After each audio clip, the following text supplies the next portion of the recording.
everyone, today I have the Tamiya Monster Beetle Black Edition. This is a recolor of the re-release Monster Beetle, and this is kind of a special vehicle for me because the Monster Beetle was the first ORV platform vehicle that I've owned, and I absolutely adore my Tamiya Blackfoot, and I really liked my Monster Beetle when I had it. I thought the Beetle body was kind of cool. I was never really a big fan of this style of the Baja Bug face. I normally like the classic, like more standard Beetle look, which ironically enough is the look that they give you on the GFO1 version of the Monster Beetle. But the Monster Beetle was what really made this style of Baja Beetle really kind of grow on me, which then later eventually had me get the Sand Scorcher and the Blitzer Beetle.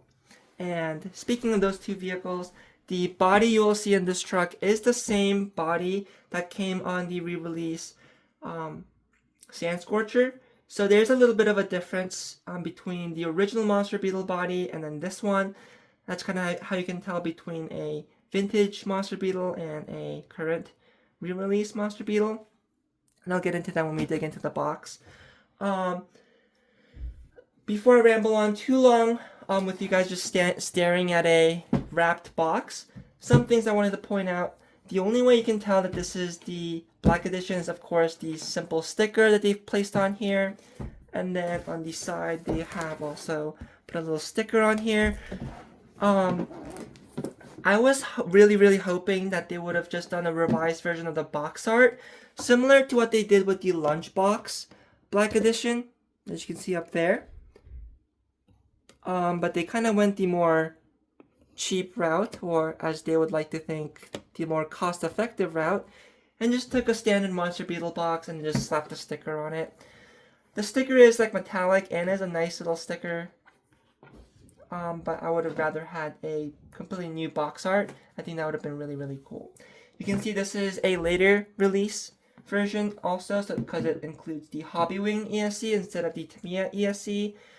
Back when I had my Monster Beetle, I had the TBLEO2S speed control, which is a very nice speed control. But the Hobbywing is undeniably superior. Some of the box art here, it would have been really nice to see this stuff in the Black Edition colors, and I know that they have it there because they did it over here. So I don't know why they couldn't have just taken this and just recolored it. That's the only thing I'm kind of upset about with this vehicle. Mainly because I like to display the box arts, and it would have been a lot cooler to display a full Black Edition colored box art. But with that said, let's get this thing unwrapped and open up the box and see what comes inside. So here we have the Monster Beetle Black Edition. Again, the little box insert here is still there, still your typical red one. But some of the standard parts out of the way, some of the suspension parts and body posts, your skid plates and little back nameplate back here, more body posts. So this is where we get a little bit different. And over here, of course, the Beetle body. But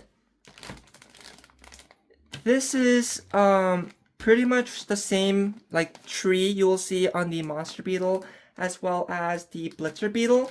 The only difference is they've molded it this time in black instead of red or like neon orange. That's pretty much the only difference with this. This black Beetle body shell you see here, I'll take it out after I take the stuff on top off. But this black Beetle body you see here is pretty much going to be the exact same body that they've already been making with the Blitzer Beetle. So that's nothing new. This is really the new part that's going on here. Everything else is going to be pretty much standard Monster Beetle, Blitzer Beetle parts they've already been producing. So here we have the transmission housing and rear suspension, some other brace parts, your front shock towers and front suspension. Of course, the classic Lunchbox Blackfoot bumper. You even get the same gold-plated wheels. And I actually really like the gold-plated wheels, though you can see only the face of the wheel is gold-plated, everywhere else is silver. And then you can see even on the inside, where the bearings sit, it's yellow. So I think what they did was just mold it in yellow. It's the exact same yellow wheel you will get on the Blackfoot, and then just metal plate it silver, and then put like a goldish tint on it.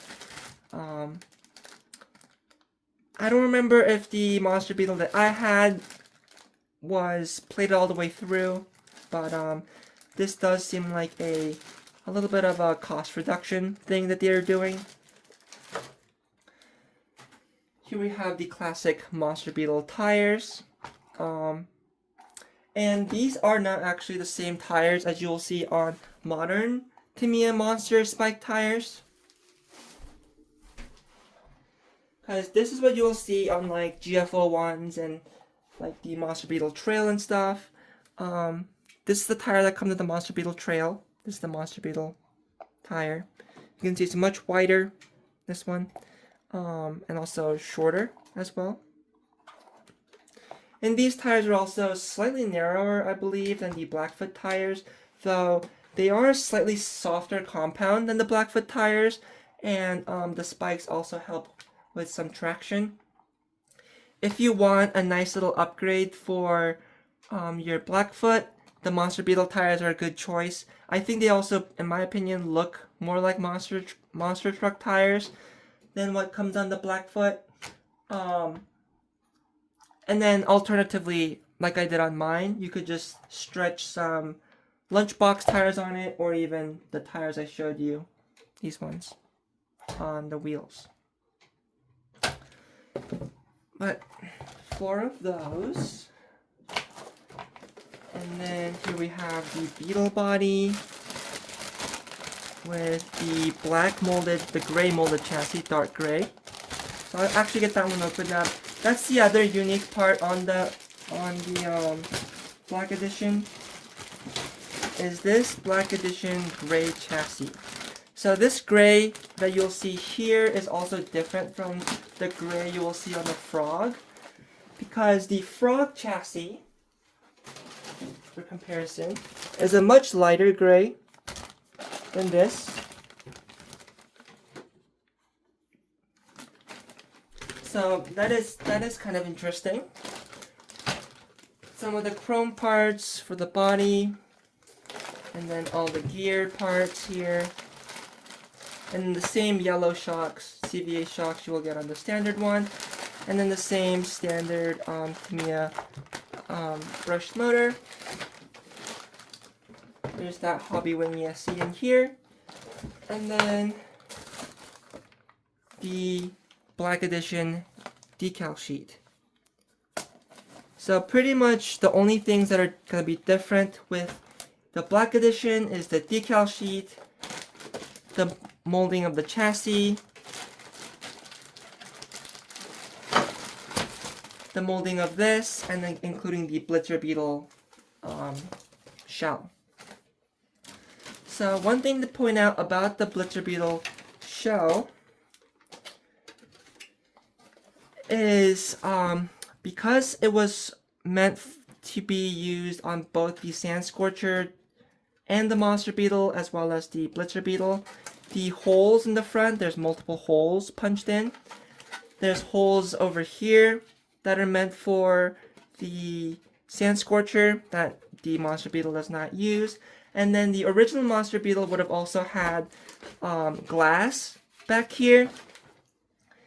So you can see the windshield glass part has the windows and the windshield, but no glass anymore. The original Monster Beetle would have had a backing here, But this is actually for the Sand Scorcher, and they never actually bothered making the original Monster Beetle version again. So if you see a vintage Monster Beetle, you will see this part has like glass on it, or like a window on it. And then the re-releases will all have this section open. On the Monster Beetle I had personally previously, I just kind of made my own window back here by putting a little bit of Lexan here. And that worked out pretty well. The other thing I think is kind of interesting is even though they didn't bother doing a unique box, they did go to the trouble of doing a unique instruction manual. So I think that's kind of funny and also kind of ironic considering that the instruction manuals are in black and white. So the regular Monster Beetle instructions would have pretty much looked kind of the same. And then the sticker that goes here, you can see, is also slightly different. You'll put on this sticker instead of your normal Monster Beetle sticker.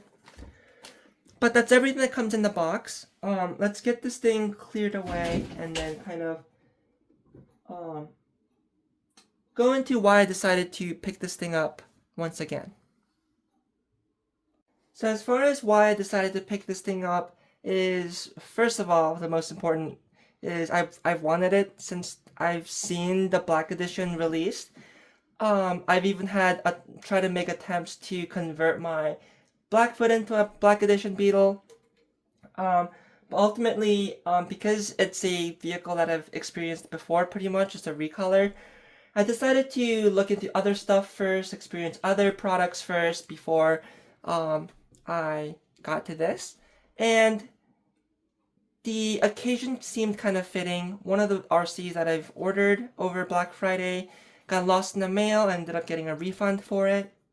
So with that money, I decided to put it into this Monster Beetle Black Edition. And if you guys have been following my channel, you would know that last year my cat Herbie passed away. So I've been having a pretty hard time with that. But recently I decided to adopt 2 new kittens, one of which is a black cat that I've decided to name Albert Attaboy. And here he is here. He's a very, very sweet little boy. And as kind of a celebration for that, I thought it'd be fitting to get the Black Edition Monster Beetle. So I will be building this Monster Beetle in his honor. He's a very, very sweet little boy. So I'm very, very excited to get this thing built and painted up. I might do an alternate decal sheet and then save the Black Edition decals for something else. I'm not quite decided on that yet, but nevertheless, very excited to get it built and then have a Monster Beetle in my collection again. So I hope you guys enjoyed this quick little look and unboxing of the Monster Beetle Black Edition. Since the Tamiya kit, and it's not an RTR, there's not really anything too special to show until it's built. But once it is built, you know you will be able to find it on my channel. So I hope everyone has a great day and have fun with RC.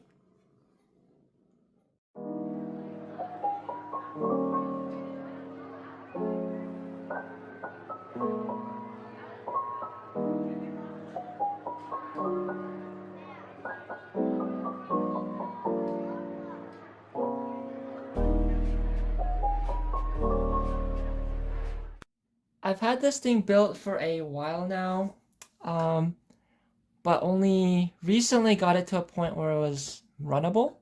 I painted the body in a really nice matte black. I was really happy with that. And then I also had to fit the MIP ball diff in the rear in order to get this thing to actually be functional, because the ORV diffs are, of course, notoriously terrible. But for some reason, I promise I have photos of this where it's fully intact and like fresh, freshly built. But for some reason, I decided I was going to take my maiden run with this thing with the new diff at a skate park in the middle of a snowstorm. So if you can see up here, it's a little beat up. And I'll show you footage of it running at the skate park as well. And you can see right off the bat, the light bar on the front, light pods in the front have broken off. But before we talk about the actual chassis, let's see it actually taking that beating at the skate park.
as you saw, it took quite a beating at the skate park.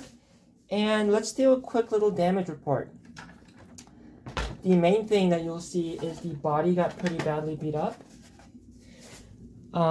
Scratches all over the roof. I was actually really happy with how this thing looked before. So it's a shame that it got really so badly scratched. And it's gonna be kind of hard to fix this badly. Fix scratches that are this bad. But it is what it is. Kind of some patina already. But the body isn't cracked. None of the windows are cracked. The windshield wipers are even still there. None of the pillars are broken. The lights stayed on. You can see back here. This is all still intact and nothing really broke. So the sunroof is a little loose. You can see. But other than that, actually nothing really broke on this. So I'm pretty impressed with the durability of this body considering how hard the impacts were and also how cold it was out there. And then the other thing that's really impressive to me is the fact that the chassis also stood up to all that abuse in that cold. The only thing on the chassis that actually broke was this body mount brace. You can see that snapped right in two. But other than that, nothing really broke. I was fully expecting this thing to completely crack apart. And with saying that, I don't really know why I decided to make the skate park my maiden run. It's just something called to me to do that. But fortunately, it survived. Not even the gold wheels are cracked. The shock towers are intact. I'm actually really impressed with how well this thing stood up. So with that said, I will go over some of the changes that I made while I built it. You can see I have a Metal Gear servo in it. I have all the electronics fitted underneath the chassis, right in between the battery and the chassis. So that allows the center of gravity to be slightly lower, and also I can access everything without having to take the body off, which is nice. You can see, like I mentioned, I have the MIP. I have the MIP ball differential in here. And to kind of aid with the ball differential, I made a couple limiter straps out of some zip ties for the suspension arms. I think it doesn't really need quite that much motion. I also added some spacers in the shocks as well, but it just wasn't thick enough and I didn't feel like dumping the oil out again. So that's what the limit straps are there for at the moment. Eventually I will just put thicker spacers in here and just limit the whole travel with the shock. So that way I don't have to have the ugly limit straps in the back. But other than that, the sport tuned motor, ball bearings, it's pretty much a stock build. Stock shocks, no real upgrades to the chassis. I added some lights to the body. You can see here. Drilled these out and then just added some pods for the back here. And then changed the driver's head to this more modern figure helmet. Painted it gold to match the rest of the paint job. But overall, I'm actually really happy with this. Let's see. Put the body on.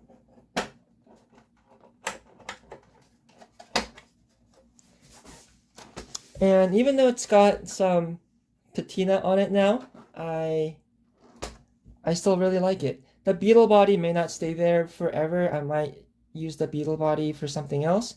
But like my Blackfoot, this thing has performed excellently. And the durability of these ORV chassis are actually pretty decent after you upgrade that suspension. And not the suspension, the diff, of course. But otherwise, the only thing I've ever broken on either of my ORV vehicles, both my first Monster Beetle, my Blackfoot, and this Monster Beetle, were pretty much just like body mount stuff. And that's pretty much been it. Some of the screw holes do tend to get stripped out sometimes. But other than that, the chassis is actually pretty durable and pretty decent. So with that said, thank you for watching. I've really put off this thing for a long while. That little kitten you saw earlier is a large cat now.